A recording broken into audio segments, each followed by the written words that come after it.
Pat yourself on the back. You just did that. Hey. Pat yourself on the back, 'cause you just did that. Hey. Pat yourself on the back. You just did that. Hey. Pat yourself on the back, 'cause you just did that. You just graduated. You need a vacation. You're tuned to the Beacon KSJE 90.9 FM. I'm Nick Michael, and I'm sitting here with Ashley Lundy. And you are listening to A Review Too Far, where we watch movies and review them for your listening pleasure. This week we have 1985's take on the board game classic, Clue. And after that, we're going to take on, out in theaters now, Kevin Hart in Night School. But let's get things started with Clue. It is an 80s cult comedy classic, which is based on the board game where a group of people who believe they are anonymous come to a dinner party under the threat of blackmail and the murder mystery they get involved upon along the way. Sorry, didn't mean to frighten anyone. You're a bit late for that! Then there were 3 more murders. So who's in it? Let's consider each murder one by one. Professor Plum, you knew that Mr. Body was still alive. Even psychiatrists can tell the difference between patients who are alive or dead. You fired the gun at him in the dark and missed. So you pretended he was dead. That's how you were able to kill him later, unobserved. That's right! He was the missing person in the kitchen after we found the cook dead. But he was with us in the billiard room when we found Yvette screaming. If that's when the cook was killed, how did he do it? I didn't. But you don't expect us to believe that, do you? I expect you to believe it. You killed the cook. She used to be your cook, and she informed on you to Mr. Body. You made one fatal mistake. Sitting here at dinner, Mrs. Peacock told us that she was eating one of her favorite recipes.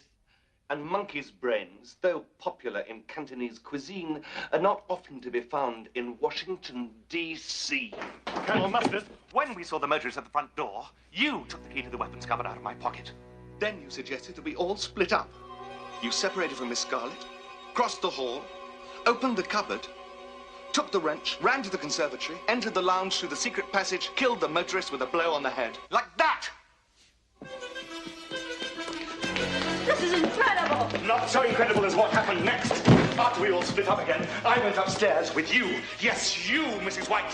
And while I was in the master bedroom, you hurried downstairs and turned off the electricity, got the rope from the open cupboard, and throttled Yvette. You were jealous that your husband was stopping Yvette. That's why you killed him, too. Yes. Yes, I did it. I killed Yvette. I hated her so much. It flames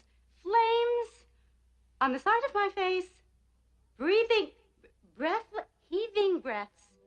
Clue was written for the screen by Jonathan Landis and Jonathan Lynn, and directed by Jonathan Lynn, and stars Tim Curry, Eileen Brennan, Madeline Kahn, Christopher Lloyd, Michael McKean, Martin Mull, Leslie Ann Warren, Colleen Camp, and Lee Ving. And let's talk about it. Ashley, what did you think of Clue? I somehow never saw this until very recently, and I guess it's something that a lot of people have seen a million times, so I was coming to it in a new perspective, and it was a little painful. I can see where this probably has achieved cult status from the 80s, but for me, it just ended up being kind of a painful watch and a little boring. Tim Curry is absolutely the star of the film, and I think he's got a lot to bring to it.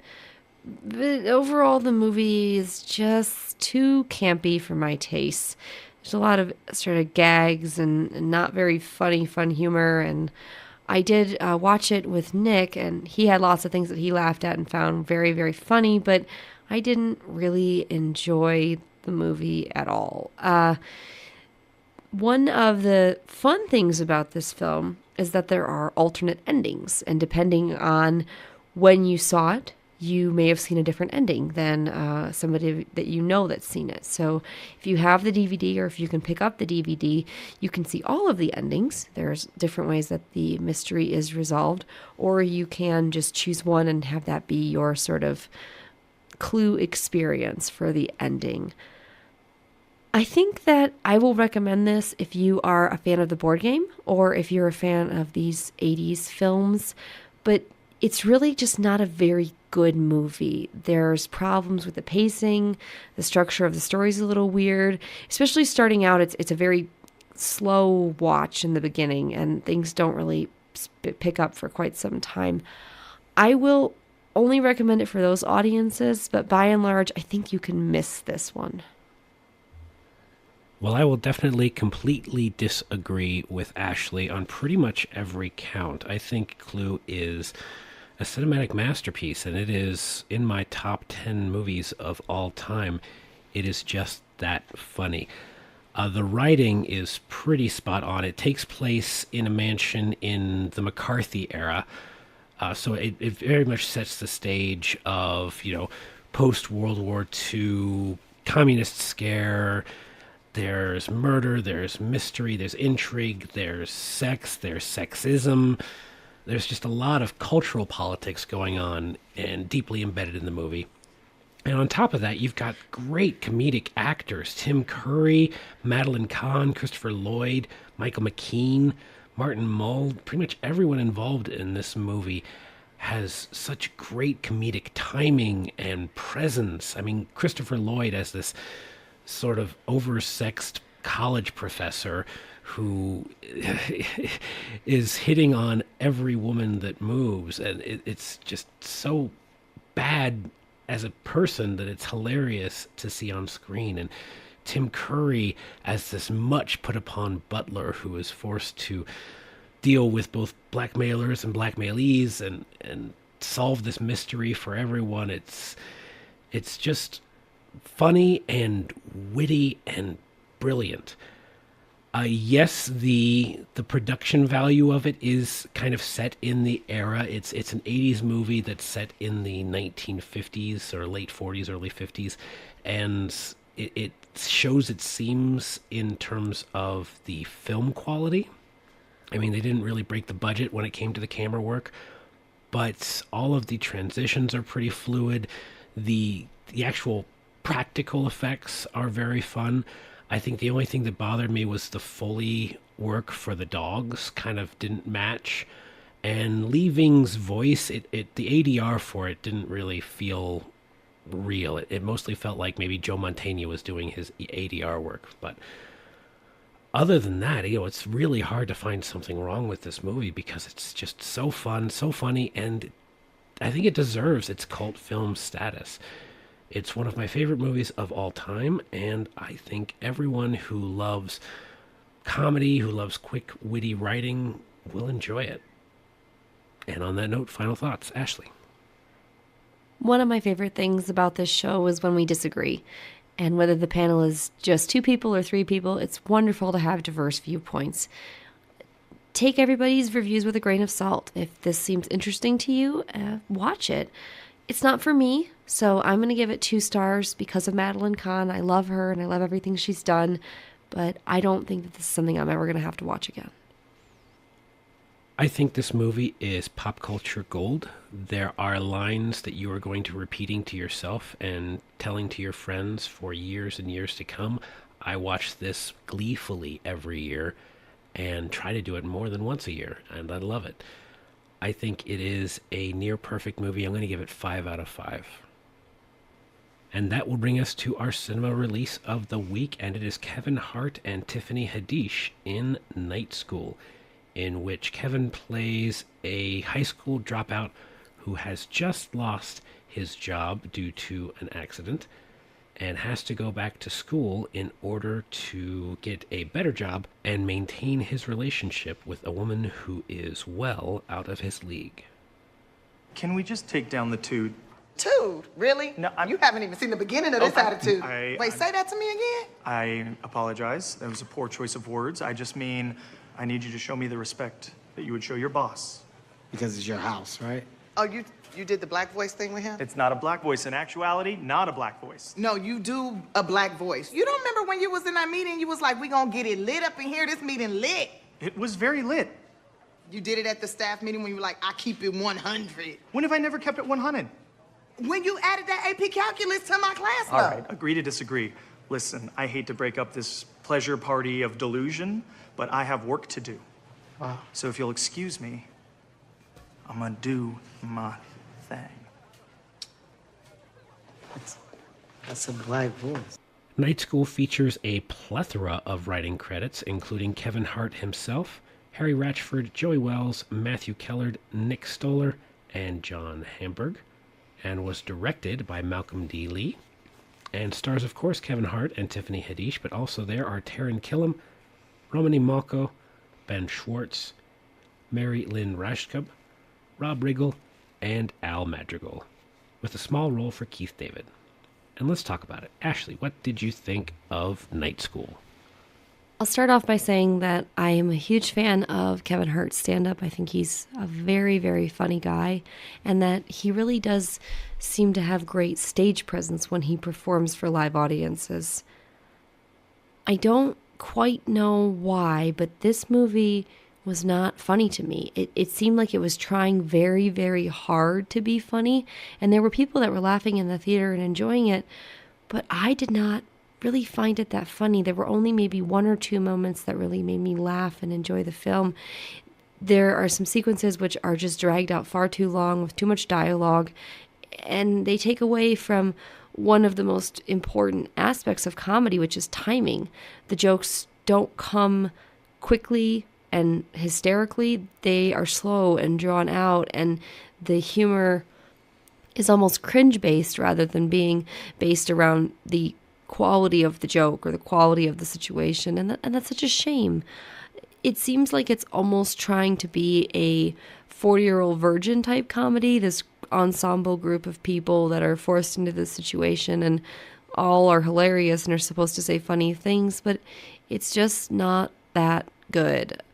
Comedies should be entertaining and a surface level and should really just give me the ability to sit back and laugh and enjoy it, and I didn't have that here. Over 2 hours long. I think that this movie is also a little long. They could have trimmed in several areas, and I think it would have been a much tighter film, especially in those long, drawn-out sequences that don't seem to make a lot of sense. I think there was some fluff there that if they had cut, the film would have been much tighter and much better. I don't believe the chemistry between Kevin Hart and his love interest. She seems largely disinterested for most of the movie, and the shots of him interacting with her when they're having one-on-one conversations, it's hard to tell if he's trying to be serious or goofy or what his facial expression is doing. So while I find him great at stand-up, I'm not sure he's going to be a great comedic actor. There have been a few people who can translate from one to the other, Amy Schumer, Richard Pryor, people like that, but I just don't know if it's in Kevin Hart's future. I'm not going to recommend this film because I didn't like it, but I'm sure that there are going to be lots of people who do enjoy it and will tell you to go see it, and I think that if you're going to be interested in this, you'll know that going in. Well, I agree with Ashley that there are definitely a lot of problems with this movie. I think at best it is middling of the road. It's an okay date movie where you don't really have to be completely immersed in the film itself. You're just there to enjoy the company of your significant other, because the comedy isn't really all that there and the story is rather lacking. I do think as a message piece about going back to school and living with learning disabilities, it's okay. But Ashley is right. The component parts don't really gel together well. There are pieces of different movies, I think, mashed together here. There's kind of a buddy thing going on with Ben Schwartz and Kevin Hart. There's kind of a stand and deliver thing going on with Tiffany Haddish, Kevin Hart, and Taran Killam. But trying to force them together takes a lot more than I think everyone involved was able to do. Malcolm D. Lee, I think, didn't know what to cut. I think Ashley was right there. There is some fluff in here, or maybe there's just artifacts of the different scripts, because there were a lot of cooks in the kitchen when it came to the writing department. There are 6 full writing credits in this feature, and with everyone getting credit, I think there were a lot of jokes and subplots that were left on the cutting room floor. For a 2-hour and 9-minute movie, this is difficult to see how they could have done even more cutting and kept everyone and had them be relevant. There were subplots involving the other night school students that just didn't seem like they got their due diligence, and some that I think were overplayed, like the mother who was going back to school with a husband who doesn't appreciate her, that I think just kind of went on a little too long there. I also think there were some over-the-top jokes that didn't really ring true as funny, and the callbacks to them were too much as well. I don't want to spoil what they were, but I was definitely cringing when a certain climax joke that came back to several other spots during the movie, it was just too gross for me. I wasn't appreciative of it. Overall, I will say Night School is on the low end of middling. It's okay if there's nothing else out there to see, and it's a kind of a funny date movie, but it's not going to stand the test of time. And on that note, final thoughts. Ashley. I'm going to give this movie 2.5 stars, which is probably more than it deserves, because there are gems here. I think Tiffany Haddish is funny, and I think that she's the most authentic person in this movie. Her character really seems to be dimensional and rich. She seems to be a true person. Everybody else is just kind of a caricature and doesn't really have a lot of depth going on. Even Kevin Hart, I don't think he's that great. So 2.5, you've been warned. I don't even think I'm going to be that generous, Ashley. I think this is a flat 2 out of 5. It's okay, but definitely has a lot of problems, and I would say wait to video. And that will bring us to a close. If you have any questions, comments, and the like, please feel free to email. You can reach us at ksje@sanjuancollege.edu. Just make sure you put a review too far in the subject line, and we will be sure to get it. Any parting thoughts as we go, Ashley? Yeah, I'd like to thank Allen Theaters for bringing these films to our community, and to KSJE and San Juan College for hosting the program. And from the studios of KSJE, I am Nick Michael. I've been sitting here with Ashley Landy. And we'll see you folks next week with more reviews and hopefully some recommendations. Coming up, Venom.